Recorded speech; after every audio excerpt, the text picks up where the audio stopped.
मोदी सरकार जो है ब्राह्मणों के साथ सौतेला व्यवहार कर रही है। ब्राह्मणों के साथ सौतेला व्यवहार कर रही कैसे? है। आप देख लीजिए, जो कांग्रेस के रीजन में आप बात ब्राह्मण की कर रहे हैं तो मैं ब्राह्मण की ही बोल रहा हूँ। जो कांग्रेस के रीजन में जो ब्राह्मणों का जो था वो बीजेपी के साथ वर्चस्व खत्म हो रहा है। वर्चस्व खत्म कर दिया मोदी सरकार ने। तो नरेंद्र मोदी जी को आपको बता देना चाहता हूं कि आने वाला वक्त ये हिंदुस्तान का है, ये युवाओं का है, हम दो हमारे दो की सरकारों का नहीं है महोदय। इस वक्त मैं मौजूद हूँ जंतर मंतर पर और आज जंतर मंतर पर युवा कांग्रेस बड़ा प्रदर्शन कर रही है। महंगाई के खिलाफ, जीएसटी के खिलाफ। हम इस देश की आज़ादी का 75वां वर्ष मनाने जा रहे हैं इस 15 अगस्त को, लेकिन ये सरकार पहली है जिसने दूध, दही, आटा, चावल, दालों पर जीएसटी लगाया है। तेल के दाम के बारे में मैं आपको क्या बताऊं, ये जग जाहिर है कि तेल के दाम कितने ज्यादा होते जा रहे हैं इस देश में। इन्हीं सब महंगाई, भ्रष्टाचार और जीएसटी के मुद्दे को लेकर आज युवा कांग्रेस जंतर मंतर पर बड़ा प्रदर्शन कर रही है। ये मंच आप देख रहे हैं, मंच पर सभी युवा कांग्रेस के पदाधिकारी आपको दिख रहे हैं। कुछ ही देर में यहाँ पर युवा कांग्रेस के अध्यक्ष श्रीनिवास यहाँ पहुँचने वाले हैं। कांग्रेस हेडक्वार्टर पर भी आज सुबह राहुल गांधी ने एक बड़ी प्रेस कॉन्फ्रेंस की है और वहां भी प्रदर्शन चल रहा है। इस वक्त पार्लियामेंट सेशन में है, इसीलिए राहुल गांधी जो है वो अभी पार्लियामेंट में है और सेशन खत्म होने के बाद वे भी प्रदर्शन को ज्वाइन करने वाले हैं। पहले कांग्रेस हेडक्वार्टर और फिर शायद जंतर मंतर पर युवा कांग्रेस का भी वे प्रदर्शन ज्वाइन करेंगे। यहाँ पर बहुत सारे कार्यकर्ता हैं, हुजूम है कार्यकर्ताओं का, आप देख सकते हैं एक के ऊपर एक चढ़े हुए हैं कार्यकर्ता। और हम यहाँ बहुत सारे कार्यकर्ताओं से हैं यहाँ पर, उनसे हम बात भी करेंगे। नमस्कार, कहाँ से आए हैं? छत्तीसगढ़ रायपुर, प्रदेश प्रवक्ता युवा कांग्रेस अंशुल मिश्रा। अंशु मिश्रा, मिश्रा जी हैं? मिश्रा जी हैं। हाँ, मिश्रा जी ये बताइए, ये तो सवर्णों की सरकार है, आप कैसे विपक्ष में हैं फिर? बहुत उम्दा बात कही है आपने। लोकतंत्र के चतुर्थ स्तंभ हैं आप भी और लोकतंत्र का एक स्तंभ मैं भी हूँ। ये जो हिंदुस्तान है ना, ये कभी भी सांप्रदायिकतावाद की राजनीति का जो बीज आप उसमें बोएंगे ना तो वह उगल देता है। ये भारत की तासीर है, ये नरेंद्र मोदी को समझ जाना चाहिए कि कभी भी ना एक पार्टी ने सांप्रदायिकता बोई, 2 बार से सरकार में है, आप 2 बार से सरकार से बाहर हैं। लोकतंत्र में जनता जनार्दन की सेवा करना ही सबसे बड़ा धर्म होता है। सरकार में आना ना आना ये जनता तय करती है और जनता जब आगे आएगी। और नरेंद्र मोदी जी को एक बात और बता देना चाहता हूं आपके न्यूज चैनल के माध्यम से, बताइए कि जब युवा बोला है, राज सिंहासन को डोला है, तो नरेंद्र मोदी जी को आपको बता देना चाहता हूं कि आने वाला वक्त ये हिंदुस्तान का है, ये युवाओं का है, हम दो हमारे दो की सरकारों का नहीं है महोदय। मुझे ये बताइए, पंडित जी लोग तो हमेशा सत्ता के साथ रहते हैं, आप क्यों हैं? आप बुराई क्यों करते हैं, बताओ?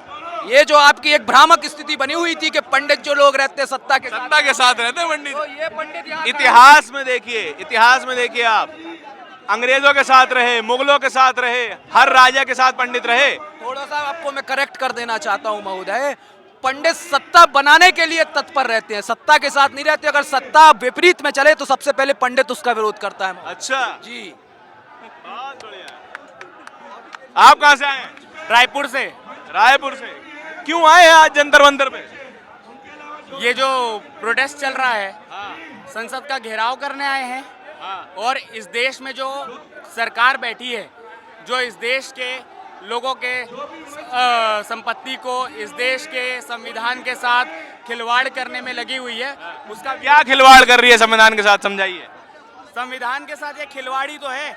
एक बात बताइए आप मेरे को, ये जो अब आप समझ लीजिए अग्निपथ योजना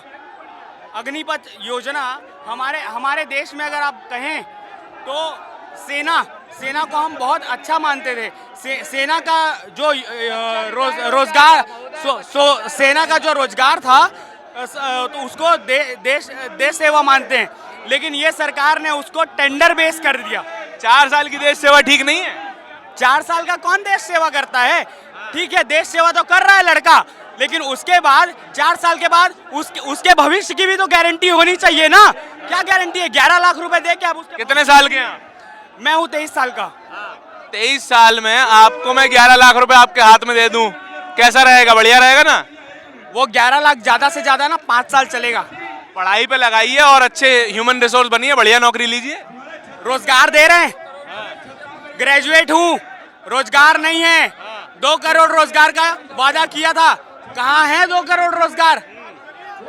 पेपर पर दिया कोई सरकारी नौकरी का? नहीं, सरकारी नौकरी का नहीं दिया हूँ, वकालत का अभी वकालत करने के लिए जा रहा हूँ, क्योंकि रोजगार तो है नहीं, तो वकील बन के ही काम करेंगे। अच्छा, बेरोजगारों को वकील बन जाना चाहिए। अब और क्या करे, सरकार के खिलाफ आवाज उठानी है तो कुछ ना कुछ तो करना पड़ेगा। अच्छा, आप वो वाले हैं फिर जो कुछ ना कर सका वो वकील बन गया?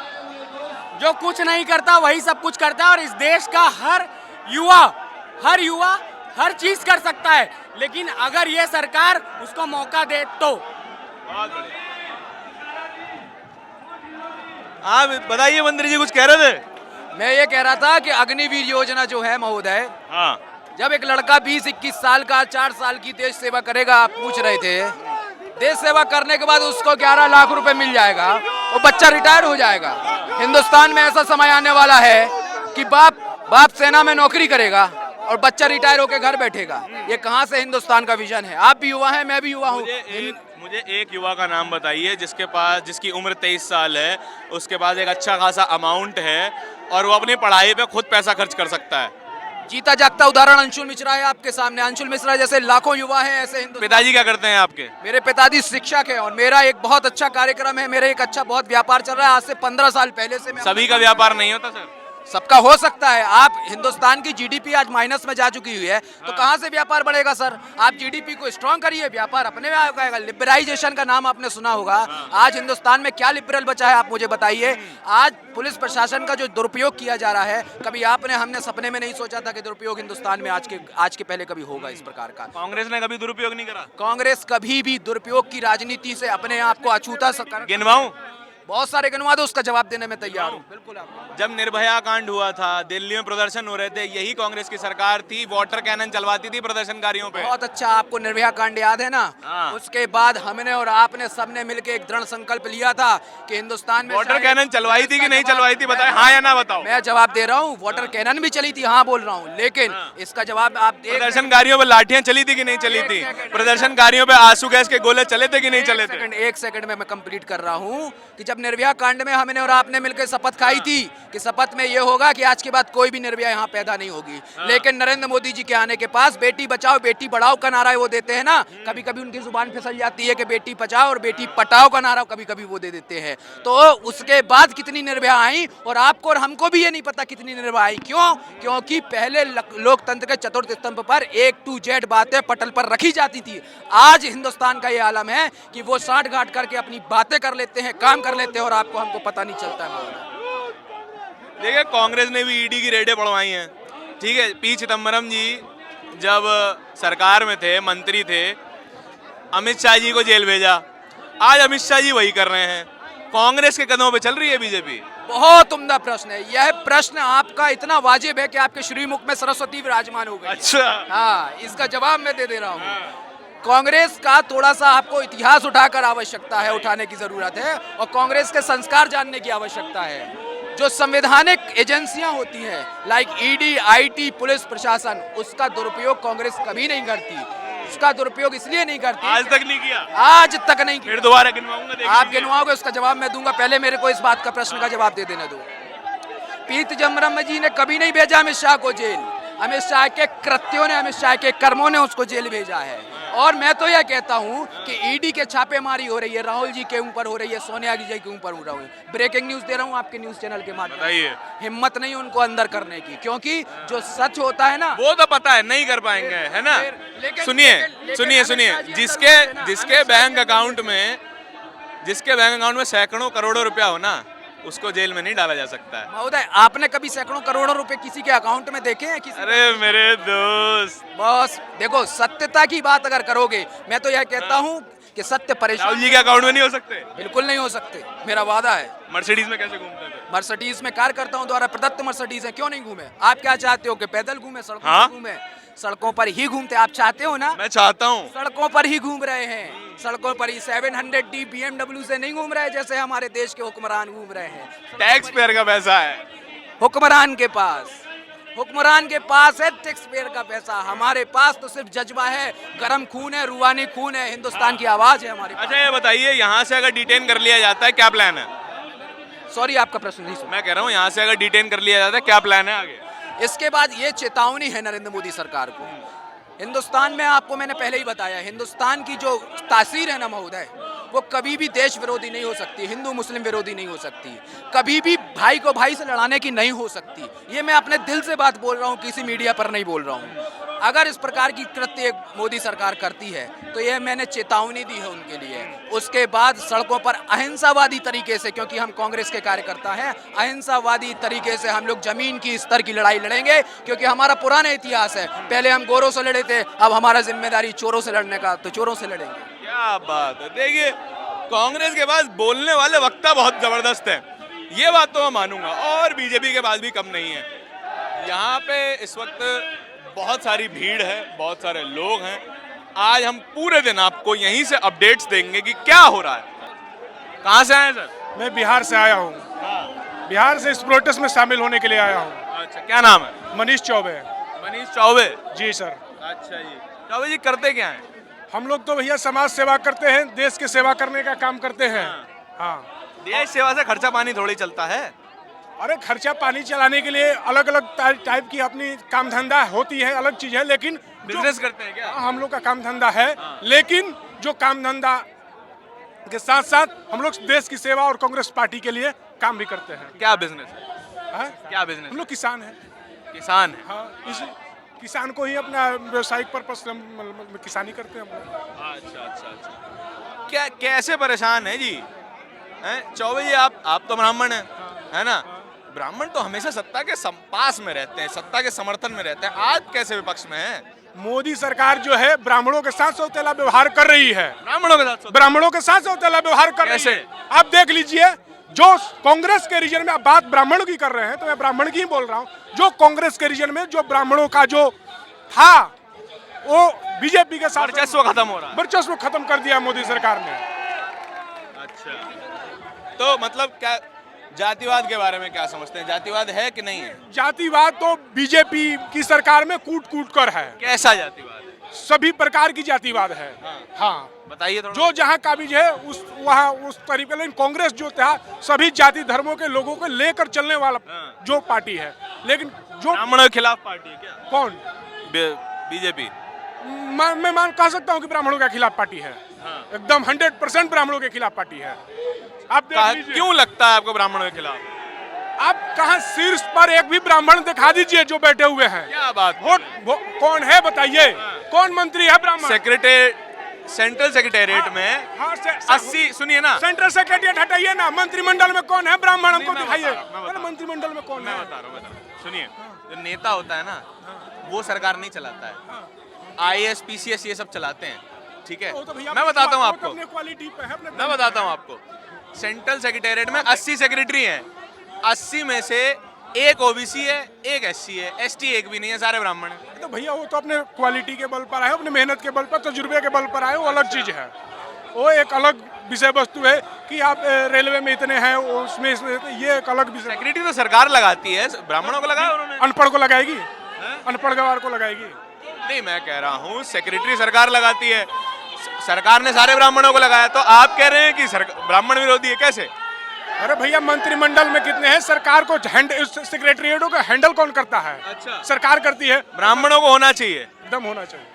तभी तभी तभी जो देश सुचारू रूप से चले। ब्राह्मण बेहतर चला सकते हैं देश को? निश्चित तौर पर कांग्रेस के रीजन में ब्राह्मण जो थे, देश के जो शीर्ष मंडल से सलाहकार हुआ करते थे, तो देश के आम जनमानस जो था, गरीब से लेकर अमीर तक खुशहाल जीवन जीता था। आज केवल पूंजीपति लोग जीते हैं खुशहाली से, गरीब आम जनमानस। लेकिन इस जो डिबेट है, इसको केवल आप जातिगत खींचने का काम मत करिए, ठीक है? क्योंकि ये जो हम लोग का ये जो प्रोटेस्ट है, सभी जाति धर्मों के लोगों के साथ लेकर चलने वाला है, ठीक है? तो इसको जातिगत आप करने का काम मत करिए।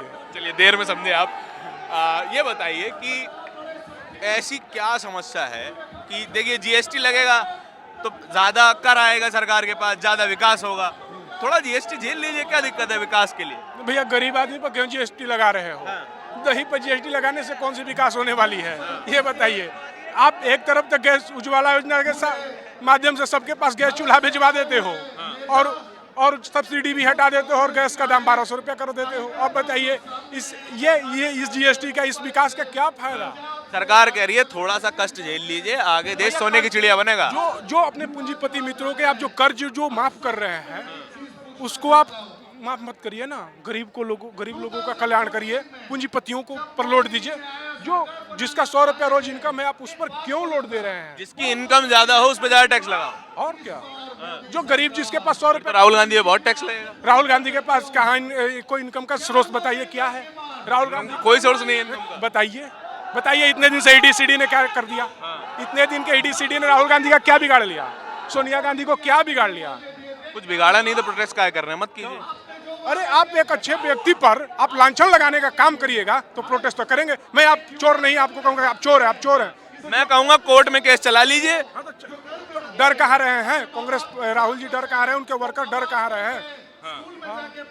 अच्छा बताइए क्या कह रहे थे? आपने देखा होगा कि आज का हमारा जो प्रोटेस्ट है दरअसल वो महंगाई पे है, बेरोजगारी पे है, युवाओं के साथ जो छल किया जा रहा है उसके ऊपर है, न कि आज हम कांग्रेस के लोग सोनिया जी और राहुल जी के लिए सड़कों पे हैं। हम देश की आवाम के लिए हैं, उन बेरोजगार युवाओं के लिए है जिसको मोदी जी ने ये वादा किया था कि हम जब सत्ता में आएंगे तो हर साल युवाओं को 2 करोड़ रोजगार देने का काम करेंगे। बहुत हुई महंगाई की मार, अब की बार जुमलों की सरकार। ये किसका नारा था? ये मोदी जी का नारा था। लेकिन जिन जिन वायदों के साथ आप वो सरकार में आए उनकी आज स्थिति देख लीजिए। देश का किसान सड़कों पे है, 700 किसानों की शहादत हो गई। नतीजा क्या निकला? आज पुनः उनको सड़कों पे आनी पड़ रही है। वही उसी तरह युवाओं के साथ 2 करोड़ युवाओं को रोजगार देने की बात की गई थी। नोटबंदी, जीएसटी और लॉकडाउन के माध्यम से 14 करोड़ लोगों को रोजगार छीनने का काम किया। कहाँ से मिला आपको डेटा? ये डेटा केंद्र से, ये हमारी डेटा नहीं है, ये केंद्र कौन सी एजेंसी ने भेजा? ये केंद्र की डाटा दे रही है। आप देख लीजिए 22 करोड़ लोगों ने अप्लाई किया और 7 लाख लोगों को रोजगार मिलता है। ये हमारी देश की अर्थव्यवस्था है। देश के युवाओं के साथ छला पाया और कर कौन रहा है?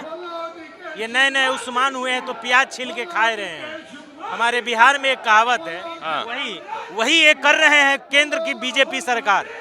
इनको प्याज अच्छे नहीं लग रहे हैं, इनको गरीबी के लोग अच्छे नहीं लग रहे हैं, और जिसका नतीजा ये है कि शमशान घाट पे जीएसटी नहीं। ये तो निर्मला सीतारमण जी ने कहा है, आप शमशान घाट जाइए, कोई जीएसटी नहीं है।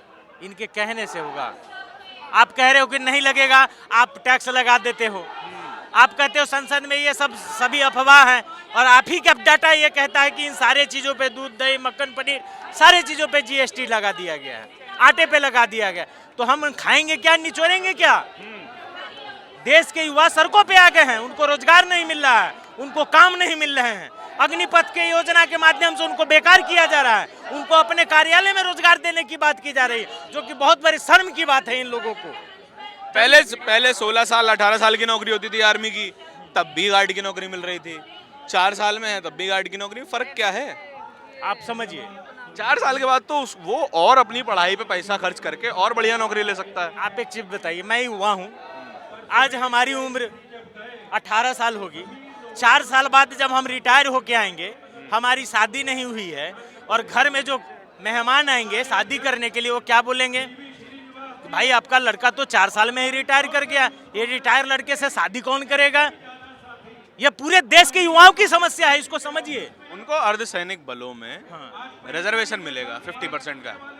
ये आप देख लीजिए, उन्होंने किसने कहा 50 नहीं 25% की बात की है उन्होंने। नहीं, अलग है। सुनिए, 25% जो हैं वो परमानेंट हो जाएंगे, 75% जो बाहर निकलेंगे उनको और सेवाओं में, आईटीबीपी में, दिल्ली पुलिस, यूपी पुलिस, इन सब में रिजर्वेशन मिलेगा। आप देख लीजिए कि कितने लोगों को मिला है। उदाहरण, इन 8 सालों का इनका कार्यकाल देख लीजिए। पहला बैच तो आ जाने दीजिए। मैं वही तो कह रहा हूँ, इनका चरित्र ही आप देख लीजिए ना, कि इनके कहते हैं, इनके वादे क्या हुए, तो फिर आज इन युवाओं के साथ क्या छल करेंगे, ये देश की जनता भली भांति जानती है। अगर इन पे विश्वास होता तो देश के युवा सड़कों पे आते ही नहीं, इतना बड़ा आंदोलन देश में चलता ही नहीं। आपको तो आपके बारे में तो ये कह सकते हैं कि आप तो राजनीति करने आए हैं, ठीक है सर। जनता आपको सरकार से बाहर रखे हुई है, इसीलिए आप राजनीति करने आए हैं, ताकि जनता आपको देख ले, है ना। इतने दिनों से, इतने सालों से आप पे ध्यान नहीं दे रही है जनता। तो हर हर मोदी के नारे लगाती है, जय श्री राम के नारे लगा रही है, वो तो खुश है। मैं बता दूं आपको, अगर देश की युवाओं के लिए लड़ाई लड़ना अगर राजनीति है, किसानों के लिए जेल जाना राजनीति है, उन महिलाओं के जो आंखों से आंसू निकाल दिया है इस उज्ज्वला योजना ने, उसको खिलाफ सड़कों पे उतरना अगर राजनीति है, तो मैं ये गर्व के साथ कह सकता हूं कि इन दुखित पीड़ित शोषित लोगों के लिए लड़ाई लड़ता रहूंगा और उनके लिए राजनीति मैं करूंगा। भाजपा को जो अगर इनको ये राजनीति लगती है तो उनको भी ये राजनीति करनी चाहिए, उनको भी इन गरीबों की आंसुओं को पोंछना चाहिए, उन युवाओं को दर्द को समझना चाहिए और इस 4 साल की योजना को 20 सालों तक पहुंचानी चाहिए और उनके दुख तकलीफों को दूर करनी चाहिए। बहुत धन्यवाद। देखिए, कांग्रेस पार्टी पे बड़ा इल्जाम लगाते हैं कि ये तो राजनीति करते हैं, हमारा राजनीतिक पार्टी है तो राजनीति करेगी, छोले थोड़ी बेचेगी। बहुत सारे लोग हैं अभी यहाँ पर। नमस्कार जी, कहाँ से आए हैं? नागपुर से आरएसएस के गढ़ से आए हम लोग। अच्छा, आरएसएस के गढ़ से आए हैं। जैसा कि आपको मालूम है कि नरेंद्र मोदी जी जिस तरीके से तानाशाही कर रहे हैं, युवाओं को हर साल 2 करोड़ युवाओं को रोजगार देने की बात करते हैं। आपने देखा कि कोई युवाओं को रोजगार नहीं मिलता है, बस नरेंद्र मोदी जी बड़ी बड़ी बातें करते हैं। आज हमारे देश का किसान, देश का युवा सब बेरोजगार है, किसी को कारोबार नहीं है, कुछ नहीं है। आज यही किसान युवा जय श्री राम के नारे लगा रहे हैं, उनको कोई समस्या नहीं है? बात वो नहीं है सर, तो बस कांग्रेस बना रही है। बात नहीं, गलत बात है। कांग्रेस नहीं, जो देश को चलाया है, आपने देखा है राजीव जी गांधी, इंदिरा जी गांधी, ये लोगों ने देश को चलाया है। नरेंद्र मोदी जी सिर्फ सत्ता की लालच कर रहे, देश नहीं चला रहे। अगर देश चलाते तो देश का युवा आज कहाँ के कहाँ रहता। आज हम लोग भारतीय कांग्रेस के अध्यक्ष बीवी श्रीनिवास जी के साथ आज हम लोग यहाँ पे आकर धरना प्रदर्शन कर रहे हैं। और नरेंद्र मोदी जी, अगर आपकी राजनीति इतनी अच्छी है तो जनता ने आपको पिछले 8 सालों से सत्ता से बाहर क्यों रखा हुआ है? ये सिर्फ नरेंद्र मोदी जी सिर्फ लोगों को फैलाना और फुसलाना, झूठी राजनीति कर रहे हैं, बड़े बड़े वादे कर रहे हैं, लेकिन वादों पे खड़ा नहीं उतर रहे हैं। यही इंदिरा जी की बात ले लो आप, इंदिरा जी की, राजू जी की, जो युवाओं के लिए देश में सबसे पहले कंप्यूटर लाने का काम अगर किसी ने करा है तो वो राजू जी गांधी ने करा है। देश का युवा आज अपने हाथों में डिग्री लिए घूम रहा है, लेकिन उसको नौकरी नहीं मिल रही है। आपने देखा आज हमारे महाराष्ट्र के अंदर में, आप देखिए किस तरीके से ये सत्ता के लिए सरकार बदलने पे उतर गए हैं, जबकि 2.5 साल आपके समर्थकों ने आपका साथ छोड़ दिया, तो इसमें मोदी जी की गलती है? कोई समर्थक किसी ने साथ नहीं छोड़ा, सब कांग्रेस के साथ थे और कांग्रेस के साथ रहेंगे। कांग्रेस कभी झुकने वाली नहीं है। कांग्रेस राहुल गांधी जी के नेतृत्व में आगे बढ़ी है और आगे बढ़ेंगी। बहुत अच्छे। कहाँ से आए हैं सर? हम जोधपुर से आए हैं, युवा कांग्रेस महासचिव मनीष बिश्नोई। मनीष बिश्नोई जी हैं। राजस्थान में कई सरकार चल रही है, राजस्थान में बहुत अच्छी चल रही है। जननायक मुख्यमंत्री अशोक गहलोत बहुत अच्छी तरीके से चला रहे हैं, लेकिन केंद्र सरकार राजस्थान अगर की अभी एक वीडियो आई थी, वहाँ पर एक महिला को पेड़ से बांध के पीटा जा रहा था और उस महिला के बारे में ना उसकी अभी तक FIR लिखी गई है, ना कोई गिरफ्तारी हुई है। क्या ही सरकार है ये? नहीं सर, उस पर FIR दर्ज हो चुकी है, अच्छा, आरोपियों को जल्द से जल्द गिरफ्तार कर लिया जाएगा। और जननायक की जो सरकार है वो बहुत ही जन कल्याणकारी के मुद्दे कर रही है, लेकिन केंद्र सरकार अगर चाहती है ना कि केंद्रीय एजेंसियों का अगर दुरुपयोग करके अगर वो सरकार पर काबिज रहना चाहती है तो उसकी गलतफहमी है। ये हुआ अगर जब दिल्ली की और कूच कर चुका है पूरे भारत का युवा, तो अब इस सरकार को उखाड़ फेंकेंगे सर। ये बताइए, आप हिंदू हैं, आपको हिंदू राष्ट्र नहीं चाहिए? बिल्कुल, हमें हिंदू राष्ट्र चाहिए, लेकिन कांग्रेस कभी मुस्लिम राष्ट्र चाहती है। हिंदू राष्ट्र चाहिए? बिल्कुल हिंदू राष्ट्र चाहिए, लेकिन हिंदू राष्ट्र में क्या है? क्या होगा हिंदू राष्ट्र में? हिंदू राष्ट्र में अभी चल रहा है हिंदुस्तान ही तो है। हमें अच्छा हिंदुस्तान चाहिए, इसमें ये सांप्रदायिक बीजेपी ज्वाइन कर लीजिए ना, हिंदू राष्ट्र चाहिए तो। क्यों कांग्रेस का है? कांग्रेस में क्या दिक्कत है? कांग्रेस हिंदू राष्ट्र नहीं चाहती है। कांग्रेस हिंदू राष्ट्र नहीं चाहती? क्यों नहीं चाहती है? चाहती है। कांग्रेस भी हिंदू राष्ट्र चाहती है। बिल्कुल, तो फर्क क्या हो गया? फर्क कहाँ हो रहा? उनको संघ का चाहिए ना, वो उनको तो संघ का चाहिए। वो संघ का हिंदू राष्ट्र, संघ का हिंदू राष्ट्र और कांग्रेस का हिंदू राष्ट्र में फर्क क्या है? वो तो तिरंगे से ही नाराज है, उनको तो एक ही झंडा चाहिए, भगवा बस। बिल्कुल, भगवा में क्या समस्या है? लेकिन त्याग का प्रतीक है। देखिए, आपके इस गमछे में भी भगवा है। तिरंगा, पूरा तिरंगा होना चाहिए। हमें 3 रंग का झंडा चाहिए, एक रंग का नहीं चाहिए। हमें तिरंगा चाहिए, 2 रंग का नहीं चाहिए। भगवा जो है वो त्याग का प्रतीक है। बिल्कुल है, तो लेकिन इसमें क्या है? हरे में क्या है? व्हाइट में क्या है? यह शांति का प्रतीक है ना, यह भी तो होना चाहिए ना। हम ऐसे नहीं है कि भगवे का भी विरोध करें, लेकिन यह नहीं है कि तिरंगे का विरोध करें। तिरंगे का हम विरोध हर किसी नहीं चाहेंगे। तो डीपी बदलेंगे फिर? क्यों? हमें तिरंगा लगाया हुआ है ना, हमें नेहरू जी के हाथ में तिरंगा मोदी जी ने, हाँ जी, मोदी जी ने कहा था व्हाट्सएप पे तिरंगे की डीपी लगाओ, देशभक्त हो जाओगे। देशभक्ति जो है ना वो भगत लोग हैं, हम देशभक्त दिल से हैं। इंसान दिल से होता है देशभक्ति, और दिल से की जाती है, ये ना कि दिखावा करके कि हम देशभक्त है। वो कितने लोग हैं हमें पता है। बहुत अच्छे। प्लास्टिक के झंडे सर लेके आगे और खादी के झंडे होते थे पहले, लेकिन अभी केंद्र सरकार प्लास्टिक के झंडे लाके मतलब तिरंगे के साथ भी राजनीति कर रही है और सैनिकों के साथ में राजनीति कर रही है। आपको पता है अग्निवीर जैसी योजना आ रहे हैं, ये और क्या कर रहे हैं? देश में वैकेंसीज नहीं है जॉब के लिए और डीपी बदल के क्या करेंगे आप बताओ? भूखे मर के डीपी बदलने से कुछ हो जाएगा? आपने कहा कि हिंदू राष्ट्र करें या लोकतंत्र को बचाएं? जब देश पूरे मिल के हिंदू राष्ट्र नहीं चाहिए आपको? हिंदू राष्ट्र की बात नहीं, जो अपने धर्म हाँ या ना बता तो दीजिए। एक सेकंड आप हिंदू हैं कि नहीं है? मैं हिंदू नहीं हूँ। आप हिंदू नहीं है? आप नहीं है? नहीं हूँ। लेकिन मैं एक ही चीज कहना चाहूंगा, ये देश हर एक धर्म से बना हुआ देश है। भारत को अगर किसी को पहचान है तो सारे धर्मों की इज्जत होती है। यहाँ पे सभी मिल के बने हुए हैं। ये एक समुदाय को टारगेट करके अलग थलग करके ये देश नहीं बना है। लोकतंत्र को जिंदा रखना है तो सभी को एक लेके चलना पड़ेगा। ये बांट के बटाने 135 मैं करोड़ आपसे कुछ सवाल पूछना चाहता जरूर हूँ, बताइए। आप क्या चाहते हैं कि अलग थलग लोग हो जाएं? नहीं, बिल्कुल नहीं। नहीं चाहते हैं ना, तो फिर कैसे समुदाय यहाँ पे सारे वर्सेटाइल्स लोग हैं, हर रिलीजन। सवाल मेरा वही है, 135 करोड़ लोग, 135 करोड़ सोच, उन सभी को एक चीज के अंदर लेके आना कैसे पॉसिबल है? यही तो खूबसूरती है हमारे देश की।